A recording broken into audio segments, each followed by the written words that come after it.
Hello, welcome to this event as part of the Spark Animation Festival 2020, Vancouver. I'd like to welcome our guests, Glenn Keane from and Peilin Chou, and welcome to Vancouver. It's great to have you here. We're here celebrating your new film, Over the Moon, and it's looking great. And I've got some questions, but we can jump in. Did you want to say anything before we start, Peilin or Glenn? It's just really wonderful to be back with Sparks. What a great organization. Anytime my path crosses Sparks, sparks happen. Thanks so much for having us. We're really thrilled to be here. Thanks, Peilin. Yeah, we love having you here, Glenn. I can speak for my students and other students in the industry. We just Glenn's coming back. This is great. So thank you. I think everybody, and you really don't need an introduction. Everyone knows you and knows your history and all the things you've done. It's great to see what you're doing these days, that your career arc just continues to rise, and you're doing new things and more challenging things, and congratulations on the film. So much thanks to Peilin for inviting me into her world. It was just something that we could not say no to. Thank you, Peilin. Thanks for coming. So I have a question. This is your first big feature film, big company feature film, but you've done independent films before. You've directed them. I was just wondering if Duet, Neftali, Dear Basketball, prepared you at all for this, or if you learned anything that from those films that helped you in this venture. Yeah, it's a really interesting question, Don, because I think one of the reasons I left Disney was because I kind of I was very comfortable there, and I don't think artistically you want to get really comfortable. I think you always want to be doing what Picasso said. I'm always doing that which I don't know how to do in order that I may learn how to do it, and so. I wouldn't say I was necessarily prepared. I wasn't prepared for what happened at Google or at the Paris Ballet or Dear Basketball. And Peilin inviting us into a film that required a deep dive into China and understanding a culture that was really foreign to me. I can't say I was prepared for that, but I was prepared for wanting to learn, to go into it like a sponge and be excited about so much input from actually visiting there. Peilin took Jenny and I and Celine Desrumeaux, our production designer, and Lisa Poole, an associate producer there. And it was the most wonderful, eye-opening experience about the importance of family and so many things we learned that are actually the foundation of this film. Mm-hmm. And Peilin, music and song are a really big part of the storytelling of Over the Moon. Was that originally the intention, or did that evolve into it? Actually, it wasn't originally written as a musical. Audrey Wells, who wrote the script, wrote it, however, with many kind of musical moments, primed for music type of moments. And we were hoping to find the right director that might want to take it in that direction. And so we were really thrilled when Glenn read the script and immediately thought this should be a musical. So Glenn, do you want to share your well, in reading it, I felt like I could hear Howard Ashman's voice, this would be a really good song. As I'm reading Audrey's script and the desires of Fei-Fei's heart and the impossible journey, and these characters that believe the impossible is possible. Music really lifts the emotions for the audience and propels the story forward. So we chose moments that were really important storytelling moments. Like, they weren't needle drop songs, and they weren't just a fun little moment and then the movie continues on. But like in the mooncake, making mooncakes was planting how important Fei-Fei was with her family, and how she's learning that the symbols of mooncakes, the feeling of living in this town and being part of the bakery, how bonded she was with her mom and dad.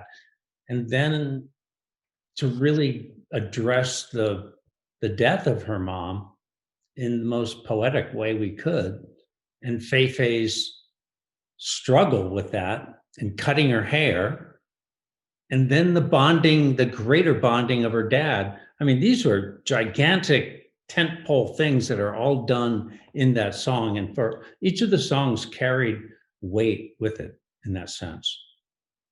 Yeah, it's really a big part. It's kind of line that goes right through the movie. But Fei Fei's vulnerable, but she's really strong. Like, she's a strong little kid who can face up to a lot of things. But the big thing, and having daughters, like, I can see how she could be really inspiring to kids. And I was wondering if you had any letters yet or anything from kids who've where it struck a chord with them. Yeah, well, we've had so many comments from people that related to loss in their own life. The daughters who are, I mean, young girls like Fei-Fei, I don't know that I've been hearing from them. I think they are in the midst of still processing it, that I would hope this film is helping them for that. But they are much more the adults who have gone through that and maybe haven't processed. Like, I've been hearing from a lot of people that, wow, this helped me actually face it in a way that I never have before. That's really incredibly satisfying.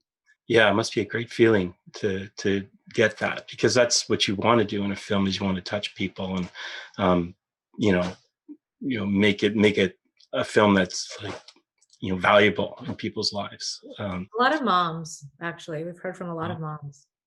And Chen, he's got to be like one of my favorite characters, because at first it took me a while, but then when as he goes through, it's just like I see a few of my former students in him, and they're annoying and they get on your nerves, but they've got this spirit and energy that you would miss them if they weren't there, and you become that much closer, and it's kind of neat. Those kinds of pains in the side are sometimes like keep you awake and alive, and I really like Chin, his design as well.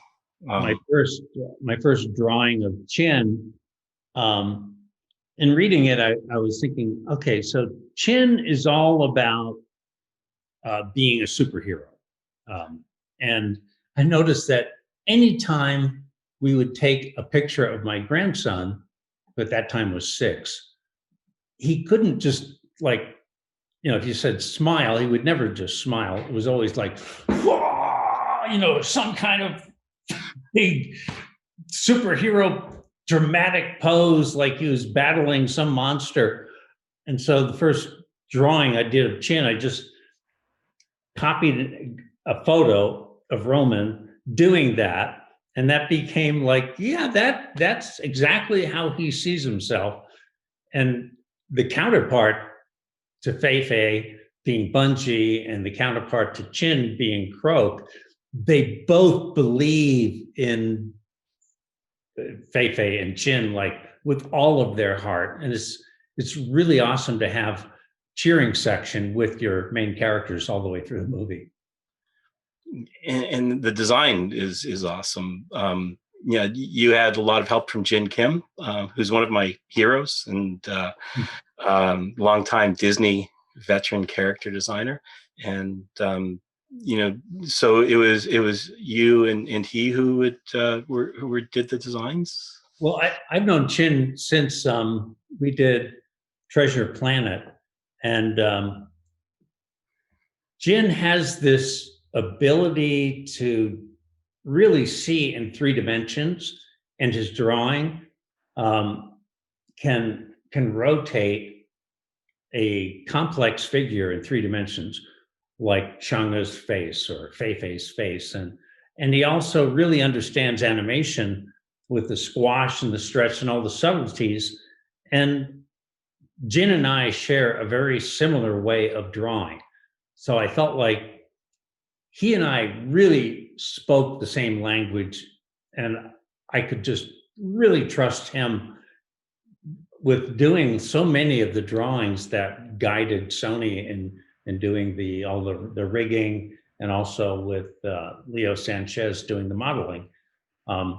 And then we also had Brittany Myers, who's for me a new young artist that I hadn't really worked with yet, but I saw a drawing that she had done of Little Mermaid online, and at first I thought, oh, that's my drawing, and then I realized, no, it's better than my drawing. There's something really wonderful in it that I'd been searching, trying to push my style so it was not exactly Disney, but a little just something fresh.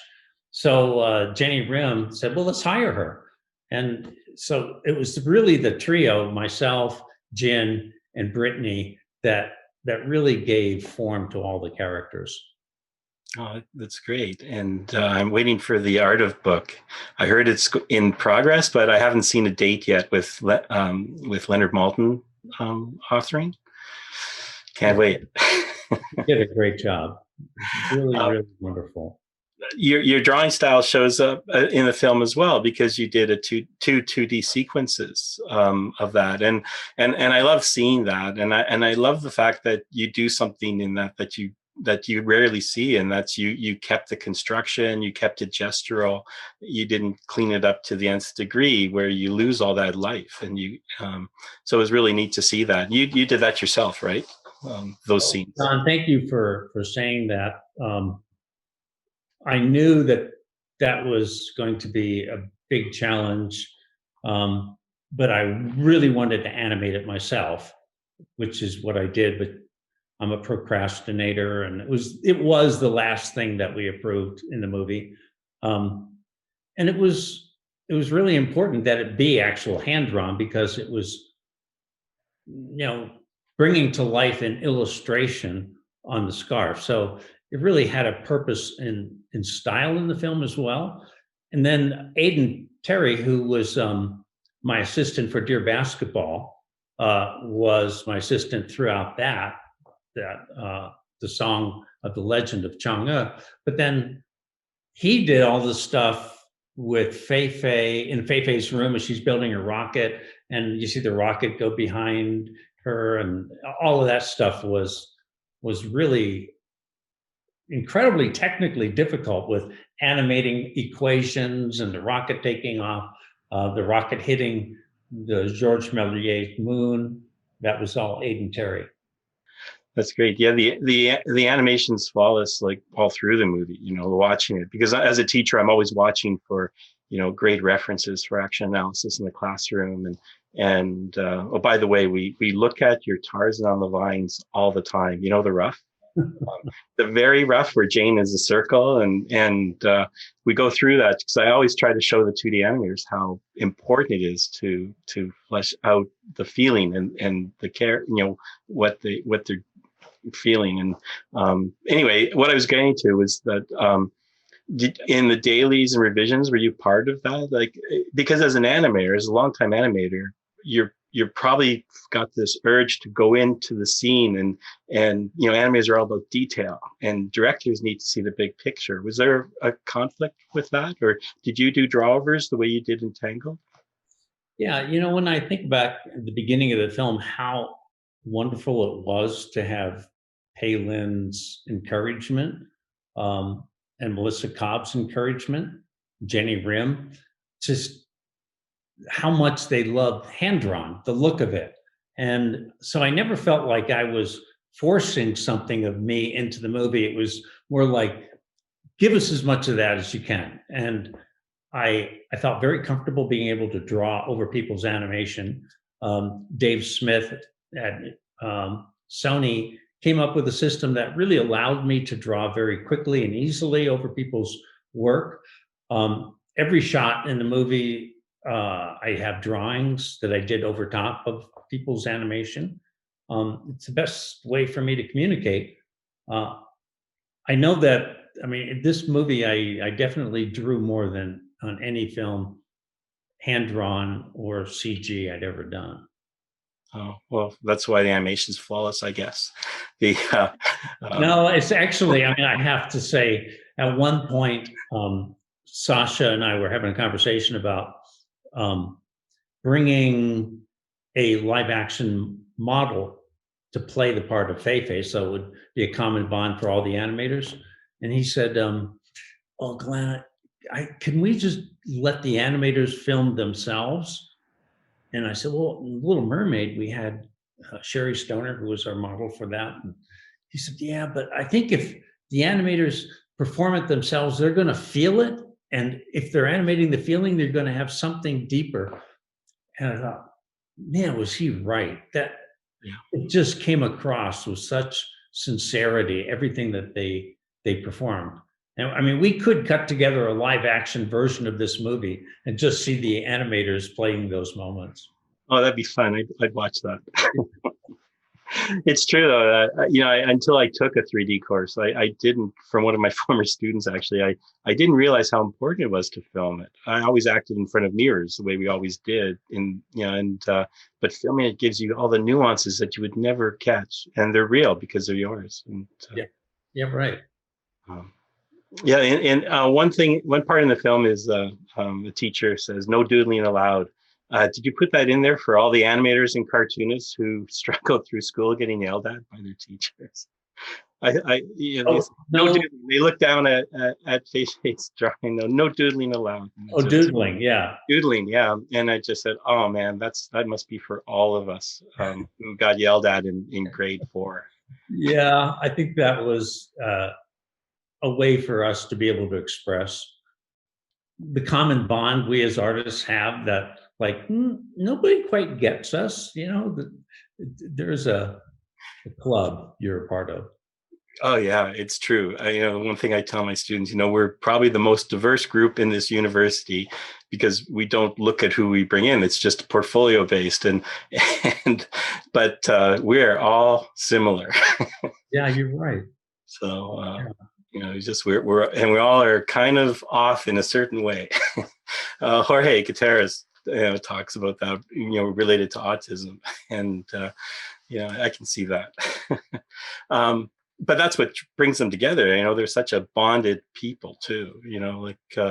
In animation, and classrooms go through their whole lives as friends.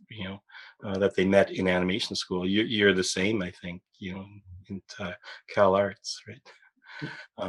Well, even Peilin and I started working together. Peilin, you started working there at Disney, and I was there. But that was it 20 years ago or no? 20. I started in 1995. Okay. So Yeah. how old was it? 20, whatever that is. 25 Yeah. years old. Yeah. And that was pretty amazing. That first time we reconnected. Well, we connected at Annecy in 96. And 97. the next time, was it 97? Was it 97? Pretty sure. Was it still the 2-year thing, or had they gone to 1 year every year since then? Because it was odd years. in the early days. Okay, so yeah, if it was 97, that was the last time that we connected there, and that's right, because it was 2017, 20 years later, Yeah. that the next time I was at Annecy and the next time you were there. Yes. I was joking that I only go to Annecy if Glenn Keane is there. Otherwise, no. It was just a perfect timing for us. You know, it was one of those moments that you sense that, okay, there's something bigger than you going on here. So when Peilin is asking Jenny and I to do this movie, um, you realize that, okay, there's moments that you feel like you're born for, and this was one of them. I think that if we had not both gone to Annecy um, in 2017, I don't know this movie would have happened. So it's a pretty crazy circumstance of events. Yeah. Festivals are great for that. Yes. Um, are there any, as I watched the film, I was thinking, wow, this would be a fun game to play. Are there any games in development? Because there's so many opportunities. And, I know for my students, games is a big thing these days. So what would a game be? Oh, well, what was it that the mission to get the gift from the crash site? They're racing across on motorcycles, which I love. And, and they're cool motorcycles, one wheel spinning horizontally and just, I could see jumping on one of those motorcycles and racing to the crash site. And then there's leapfrog too, right? Which is a game. So. Uh-huh. And if you don't do it in time, the whole game goes dark. Yeah, there are lots of opportunities, but I just was wondering if you were looking at that at all. I know, whether Sony was, or I don't know who owns it or who owns the rights to that, but it'd be fun. I think that's really a wonderful idea. I would love to see that happen. I think right now it's just been about get it across the goal line, during the pandemic and finish it. And now we're actually being able to step back and think, wow, these are wonderful characters. How can they keep living in other forms? Mm-hmm. Speaking of the pandemic, I know Vancouver, shut down like for a day or two. We were off 2 days at school and then back up again, giving the computers from our labs to the students and having them take them home. And studios had pictures of all their computers in boxes ready to ship out. How can you explain how that went when you realized that this was not going to be an in-person film from now on? Yeah, Peilin, I don't know how it was for you. I've only heard it from my point of view. Talk about it. Well, I mean, I think that in some regards, we had a little bit of a jump start on the working remotely because our team was already so international. We had a team in Shanghai. Obviously, we were working with Sony in Vancouver. Glenn was in LA, and Jenny, and a lot of our artists on the front end crew. I'm actually based in New York City. So we were virtually dialoguing, communicating throughout the entire time of this production. And then of course we would get together in person at strategic points. So obviously the in-person part of it was no more, but the virtual part of it continued as it always had. And I think that we were also really lucky because we were already over 2 years into this production before that happened. So we had the shorthand, we had the relationships, we had those things going already. And it enabled us, I think, to communicate at almost virtually exactly the same level. In terms of Sony Imageworks specifically, Jenny was really on the front line of it, but I know right away, we were talking about how do we convert to work from home, and they only had 5 work from home kits. kind of on that first day, and we were like, oh my God, we have like 200 something artists that need them. And 5 became 10 and 10 became 20. And literally within, 3 to 5 days, everybody was working from home. It was almost like a light switch, and it was amazing and miraculous what they were able to pull off. And, we're really, really proud that ultimately we delivered the film on time per the original schedule, and under budget. So pretty amazing. And what you said, Peilin, about the fact that you already had a shorthand was so incredibly important, because when that pandemic hit, it tested that. Like for me, coming up here, I'm talking to you right now from Lake Arrowhead, a couple hours east of LA, which is where I finished the film. But my internet was horrible. Like you're supposed to have, I don't know, like now we've gotten it up to speed, so it's like around 250 speed wise, but I was at 0.7, and people would be talking and they say, so Glenn, in the part here in Lunaria where the meteors are kind of hitting and Feifei's got to react, so it just freezes like 20 seconds.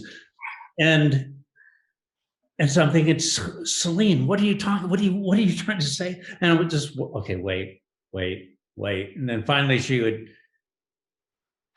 and that would just be the best in color if we could really push that. And I would like, okay, so I just piece that together, and I know her, and like you were saying, Peilin, I mean, it's shorthand, and I mean, you could connect.